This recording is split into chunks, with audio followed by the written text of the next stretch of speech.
never seen it, today we will be talking about the movie Batman Begins. I have a lot to say about this movie, so we're just going to jump right in and we're going to go ahead and read the DVD summary. In the wake of his parents' murders, disillusioned heir Bruce Wayne travels the world seeking the means to fight injustice and turn fear against those who prey on the fearful. With the help of his trusted butler Alfred and his ally Lucius Fox, Wayne returns to Gotham City and unleashes his alter ego, Batman, a masked crusader who uses strength, intellect, and an array of high-tech weaponry to fight the sinister forces that threaten the city. Like I said, I have a lot to say about this movie. First of all, if you can tell, Spider-Man fan. Spider-Man is my favorite superhero character. Love Spider-Man, has always been my number one. And I am an OG Batman hater. I remember when I was little, I was just like, oh, he's so cool because he's so rich and he can throw things at people and he has his little gadget belt. He's so cool. So yeah, I was definitely an OG Batman hater. And after watching this movie, I can confirm I was wrong. This movie, I'm not gonna hold you. If you stop watching after this part because this is all the validation you needed, cool, thanks for the view. This movie was so good. I genuinely loved this movie. I know there's a bunch of Batman movies out there, and I don't know where this one ranks with the other ones. So maybe there's one that's even better than this one. But personally, for me watching it the first time, this was a good movie. I guess I just didn't really know the origin of Batman. Like, I knew a little bit about his parents dying, and that's really all I knew. I was just like, okay, whatever, Uncle Ben died too. So I just didn't really know like much about it. But after watching this movie, oh my god, different perspective. So this movie kind of hops around a little bit as far as like showing stuff from childhood, then present day, then going here, then going there. So I'm gonna try to like keep it in consistent parts, but I'm also scatterbrained, so we'll see how this goes. So in the beginning, when we get to little baby Batman, it goes to him playing with one of his friends. He ends up, they're playing outside. He ends up falling into this hole. Don't know why the hole was there, but he ends up falling into this hole, and it's just like this little underground cave area. And he's attacked by bats. Didn't scare me, but also like my skin crawls thinking about it, because And then his dad has to come and save him. He just kind of drops in and picks him up out of the hole. After that, we're introduced to the family a little bit. Turns out that even though they were like billionaires, I'm pretty sure, his dad was like a good person and trying to clean up Gotham and like do all this good stuff. So I thought that was really great because, billionaires aren't usually the best. Unless I was a billionaire, I would be a good person too. Then you fast forward, they're going to this opera. It's the mom, the dad, and Bruce. And as they're in the opera, Bruce notices these bats that are in the play, and of course he's afraid of bats now, so he's just like freaking out and stuff, and they're just like, okay, we'll just leave, it's okay. So they end up leaving. They're just like, let's just go home, let's walk home. And then they end up getting they end up getting robbed.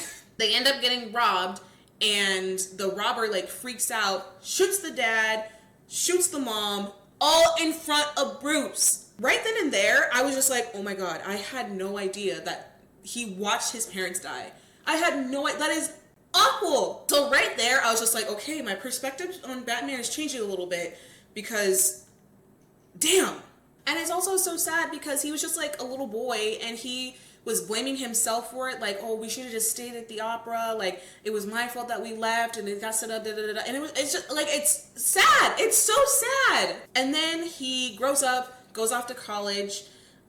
He comes back to town because the person who killed his parents has a hearing, and he's coming to like be a witness or to like testify or talk on behalf or whatever the case is. So then that happens, and then Bruce has nothing to say. He's just like so angry and just full of rage. He ends up leaving the courtroom, but then outside the courtroom, when they let everybody out, he got that thing on him. He's about to go kill him, but someone beats him to the punch. Then he gets in the car with Rachel. Rachel is the little girl from the beginning that he was playing with. They end up growing up together. Gets in the car with Rachel, and it was just like, listen, I'm very happy I got to see that, basically. And she's just like, listen, we're about justice, not revenge. You want revenge because you're so angry and this and this and that. And he's just like, whatever. I was going to kill him, but someone beat me to the punch. And then Rachel brings him to see more of Gotham, where there's all these homeless people and all these people fighting and all this crime and stuff. And, you know, it's not something that Bruce recognizes because that's not the Gotham that he left, but that's how it is now. Then Rachel brings him to Falcone's whatever. And Falcone is like this, like it kind of reminds me of like a mob boss, kind of big, tough guy or whatever. Brings him to him and basically, just for Falcone just to say, hey, you don't know nothing about nothing. Get out of my face. You're Bruce Wayne, the Prince of Gotham. You'd have to go 1,000 miles to meet someone who didn't know your name. So don't come down here with your anger, trying to prove something to yourself. So then after that, Bruce leaves Gotham for about 7 years. He kind of explores and travels and ends up in all these like different predicaments, basically just to like see what the world is like and know more than what his billionaire self has known, you know, up until that point. He ends up going to this jail, beats up 3 people, which let me say something about that. If I see someone get beat up, I'm going to want to jump in to defend my boy, defend my girl. I understand that. If there are people in front of me, let's say there's the main person, there's 3 people in front of me. If those 3 people get knocked the fuck out, I don't know. Usually they don't put the weakest ones first. They put the strong bitches first. Then they come to me. What am I gonna do? I'm not going. Why? I am not the starting 5. I'm on the bench. I'm not D1. If they beat them, why would I go next? It's gonna keep coming up. If y'all recommend some action movies where there's things like that, it's gonna keep coming up. So just fair warned. But anyway, then after he beats up those people, they take him to his cell where he meets Raj Al Ghul. He's kind of talking to him and he's just like, listen, I know who you are. I know you're Bruce Wayne, da-da-da-da-da. And after Bruce gets out of that camp, jail, whatever it is, he goes up the mountain and he meets Ross, and he basically trains him to be a better fighter and be more aware and do all that kind of stuff. There's some fighting montages. There's these different things that he's showing him, like that powder stuff. You know, the powder that you throw and then the smoke comes up and you can run away. He shows him that. And then he shows him this powder that he has to inhale. So when he inhales it, and basically what it does is it like induces your fears, and you basically can either like crumble under it, or in Bruce's case, he was using that to overcome his fear. So he did that and had to do that while also fighting and stuff, and it worked. He did really good. And then in order to like graduate, I guess, he had to like kill this criminal, but Bruce isn't about it. He's just like, I'm not gonna kill him. No, why would I do that? So then because of that, he's just like, no. And then he ends up fighting Ross. He ends up fighting the other guy that Ross is working for. It's just a whole mess. I forgot his name, but the guy that was with Ross with like the long mustache, he ends up dying. Bruce carries Ross out of the building, drops him. He's like sliding down the hill, but he saved him. He did save him. And then after that, he kind of left him. He left him with this woman just like, hey, let him know I helped him. And then he goes back to Gotham. Then we're introduced really briefly to Dr. Crane. They're talking about how he has this asylum in Gotham and he puts all of these like criminals in there. But Rachel is a little skeptical because she's just like, how are all of these people that you're somehow dealing with need to go to your asylum? Weird. And then we're back to Bruce. He comes back to Gotham. He's with Alfred. He comes back home. He goes to that lair, kind of like scopes it out, and he is bombarded by a swarm of bats, but he's not afraid no more. He embraces the bats. And honestly, I think when I watched that, I'm getting chills right now. I think when I watched that, like, just my skin was crawling, but I was just like, I'm gonna do this with you, Bruce. I'm not fearful anymore either. And then he goes to his family company, Wayne Enterprises, and was just like, hey, I want a job in applied sciences, because I'm back in town. I want to know, what my dad worked on so hard. I want to taste. Which honestly, good for him. I think if you have a family business that you can kind of like delve into, is that nepotism? Probably, but like, we're not gonna get into that in this video though. Then he's introduced to Lucius Lyon.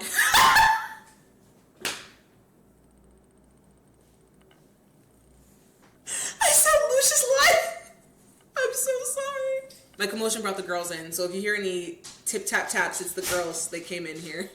There she is. Sorry. We're introduced to Lucius Fox. And basically he's kind of talking with Bruce and showing him different gadgets and stuff that they have. And Bruce is just like, he keeps coming back. He's just like, do you have something like this? Do you have something like that? He shows him a lot of stuff. He shows him the tool belt stuff. He shows him the suit. He shows him the car, which will be the Batmobile. He shows him that. He shows him all kinds of stuff. And, you know, Bruce just keeps coming back. He's fixing up his lair. He's painting his suit. He's the, like, Batman Ninja Stars. He's getting those shapes. He's starting to become his now new self. Then he tries his suit on this like mission that Falcone was trying to do with like his crew. He ends up beating them all up and all that good stuff. Where are you? Here. And he ends up capturing Falcone as well, and he like puts him on a light to like reflect his shadow into the sky, which also perplexed me because I was just like, is that the right word? That also like got to me because I was just like, I thought people summoned him to the bat call, but then I was just like, I'm getting ahead of myself. Maybe, I don't know. Then he tries to save Rachel because she's also in trouble, and he gives her these pictures of like Falcone and like his people and like judges and stuff that he has like under his thumb, and he's just like, listen, I know you're gonna do the right thing. Here's all the evidence that you need. And also, let me say this, this will not change as far as my opinion on Batman. His voice is awful. What's this? Leverage. For what? To get things moving. Who are you? The whole Batman, like, oh my god, like all of that, like that is, I can't stand it. I know he's trying to like cover his voice because maybe he has a distinctive voice out, like people will know that it's Bruce Wayne as Batman, but like that's what you came up with? But you know, like I said, I'm a Spider-Man fan and I don't think he really changed his voice, so who am I? Then there's news about Batman in the press and everything. And honestly, people are jealous. The cops are just like, oh, look at this. Where's my notebook? We're gonna use this as a newspaper. The cops are just like, what is this? The Batman, no, we gotta find him and we gotta take him down. He's not gonna do our job even though we weren't doing it anyway. So yeah, they're just jealous of him. And that's really that. Then we fast forward, Alfred is talking to Bruce and he's just like, listen, if you're gonna have this double life, you have to make sure that Bruce is also seen, not just Batman. So then Bruce goes to this, I don't know, this party thing or whatever, and it's just being like a regular rich kid. He's like, I'm gonna buy the whole building, you can't tell me what to do. But he can, because he's a billionaire. And then as he's leaving, he sees Rachel coming in. He's just like, Rachel, hey. And I think that's his first time seeing her, or well, as Bruce. First time seeing her since he's came back into town. And he's just like, listen, I know what it looks like, but like this whole rich kid, billionaire thing, that's not really me. Like, that's not really what I'm about. You know that. And she's just like, sure, but that's not what you're showing people, so I don't trust it. Inside, I am more. Deep down, you may still be that same gray kid you used to be. But it's not who you are underneath. It's what you do that defines you. Honestly, she got him with that one. She kind of got him with that one. Another quick blip, because this is going to go more into the climax later. There's this machine that vaporizes water in the city, and apparently it's lost. Like, it was on this ship and now it's gone. And the current person who's over Wayne Enterprises is worried because, you know, that could do some damage. Then we skip over Falcone's in jail, and Dr. Crane, he is going to go talk to him and be like, hey, what's going on? Because people are saying that he's insane, apparently. And then Dr. Crane goes in there and he's just like, I'll see what's going on and see if he really needs to go to my asylum. Dr. Crane has this wonderful thing where he puts on this like weird mask and then he blows this powder, that same powder that Bruce had to take at the beginning of the movie to incite fear, induce fear, I think is the word, induce fear. And then, you know, once they inhale that and see this weird mask thing on his face, they're scared. So Falcone's screaming, he's hollering, and then Dr. Crane comes on, he's just like, well, Sounds insane to me. We'll admit him. Yeah, it's like scary. That's so scary. I don't even know what like my biggest fear is, but like, oh, I'd be so scared. Meanwhile, in the background, Batman is trying to figure out, he's trying to solve this case of like Falcone and his goons and like trying to figure out what's going on and bring them to justice.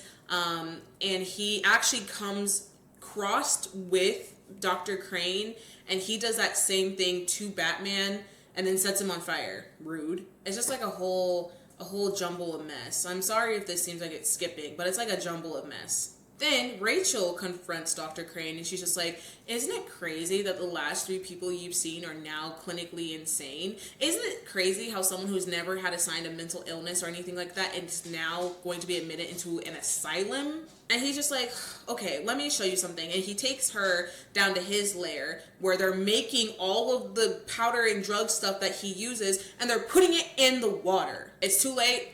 Rachel is too late. She runs, but it's too late. He gets her, blows the stuff in her face, and drags her back to the lair. Then good old Batman comes in to basically save the day. He ends up beating up the people. He beats up Scarecrow, gives him some of the powder also to, desensitize him.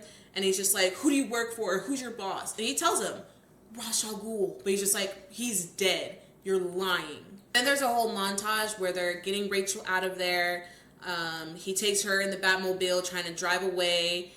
He's running over cop cars and all this kind of stuff. And he gets her the antidote, so then she's fine. Then after that happens, again, he's Bruce Wayne. He has to pretend like he doesn't live a double life, and he has something at his house for his birthday. Long story short, he finds out Ross isn't dead. Not Ra's al Ghul. I watched him die. But is Ra's al Ghul immortal? Are his methods supernatural? Ross comes to the party. He's just like, hey, what's up? You should have left me for dead, but you didn't, so now I'm here. My jaw, floor. This movie was good.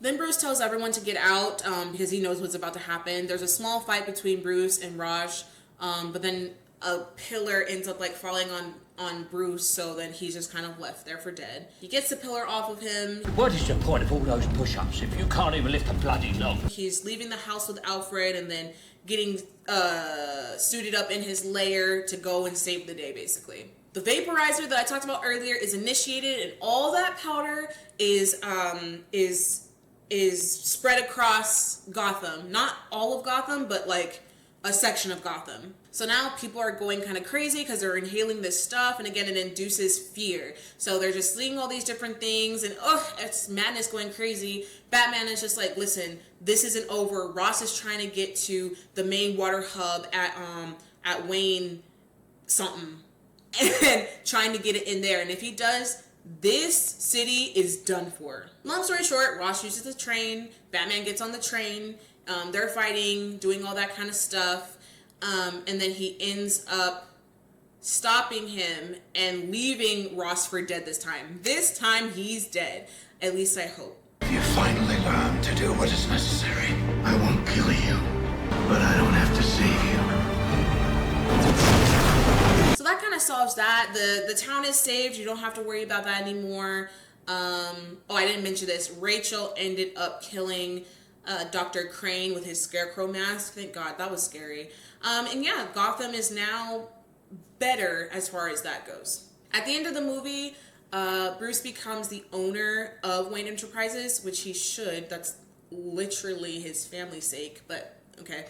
He becomes the owner of that, firing that one guy who tried to fire Lucius. How dare you? Don't do Lucius like that. And he ended up getting fired. Then at the end, Bruce and Rachel kind of come in together, and I was just like, here we go, little love story. And she is interesting. I really didn't understand why she did this. So she's talking to him, and she's just like, yeah, like, you were gone so long, and I missed you, blah, blah, blah, blah. And then they kiss, and then she's just like, but you're not like how you used to be, so maybe if you get back to that, we can do something. I was just like, what you kiss for then? So then that was over, and I guess moving forward they'll just be friends. I don't know. And then at the very end of the movie, there was a Joker teaser with a little card. I thought that was cool because I know who the Joker is, so I was just like, oh. And then the movie ends, and again, I was so happy. Damn! That was good! I actually really liked that movie. I don't know what goes into getting a perfect score on Rotten Tomatoes. This was rated an 85%. To me, this movie was so good. Long. But this was a good movie. Do I think some stuff could have been taken out? Probably. There could have been some stuff cut out of there, but I genuinely like this movie. This doesn't make me a Batman fan. Am I a Nikki fan?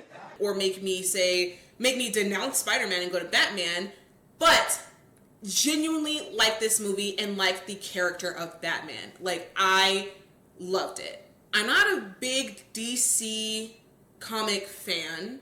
I've seen other DC movies and did not enjoy them, like genuinely did not like them. So I've never really been a DC fan. But again, I've never watched this movie because I was just a Batman hater and never had the interest to. But I'm glad that I watched this. If there are any other movies that are just as good as this one, let me know because I will watch them. Listen, minds can be changed. That's all I'm going to say. But that's it, guys. That's it. That's the movie. Thank you so much for tuning in. I appreciate it so much. As always, like, comment, share, subscribe. Tell everybody you know about my channel because I'm watching a lot of movies. Lots of movies. And so far, I'm enjoying them. Even if they're not good movies, I find something in them to really enjoy. If you agree, disagree, want to tell me how good I did in this video, or just have other suggestions or things you want me to elaborate on, let me know in the comments below. I will be back next Thursday with another video. Again, gonna keep this going as long as there's movies out there that I haven't seen, which is a lot. But other than all that good stuff, I will see you guys back next week.